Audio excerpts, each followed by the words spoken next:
मात्र एक आज्ञापत्र त्यातलं जे आहे ते समान काम असेल तर समान वेतन मिळालं पाहिजे. 4 कर्मचारी जर एकाच पदावर काम करणारे असतील आणि त्याच्यातल्या एखाद्या कर्मचाऱ्यानं उल्लेखनीय काम केलं तर त्याचं काय करायचं असा प्रश्न उद्भवू शकतो. तर त्या काळामध्ये या महाराजांनी अवलंबलेली जी कार्यनीती होती त्याच्यामध्ये त्या आज्ञापत्रातून आपल्याला असं लक्षात येतं की ते सांगतात की एखाद्यानं खूप उल्लेखनीय काम केलं तर त्याला बक्षीस द्यावं, वेतन मात्र कायमस्वरूपी वाढवून देऊ नये. त्याला पदोन्नती देता येत असेल तर पदोन्नती द्यावी, मात्र वेतन जर वाढवून दिलं तर बाकीच्या कर्मचाऱ्यांच्या मध्ये भेदभाव केला अशी भावना निर्माण होईल आणि त्याच्यामुळे कार्यक्षमता कमी होण्याची शक्यता आहे. बक्षीस दिलं तर तो वरिष्ठांचा अधिकार आहे म्हणून बाकीच्यांना तशी मागणी करता येणार नाही. बक्षीस देताना असं बक्षीस द्यावं की जेणेकरून इतर कर्मचाऱ्यांच्या मध्ये प्राणपणाला लावून स्वामींची सेवा म्हणजे स्वराज्याची सेवा करण्याची इच्छा निर्माण होईल आणि ते तशा पद्धतीनं काम करून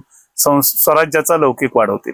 आता हाच संदेश या ठिकाणी स्वराज्य किंवा स्वामी हा शब्द बाजूला करून कंपनी किंवा संस्था जर शब्द आपण वापरला तर आजच्या काळामध्ये हा संदेश आपण तंतोतंत लागू करतो.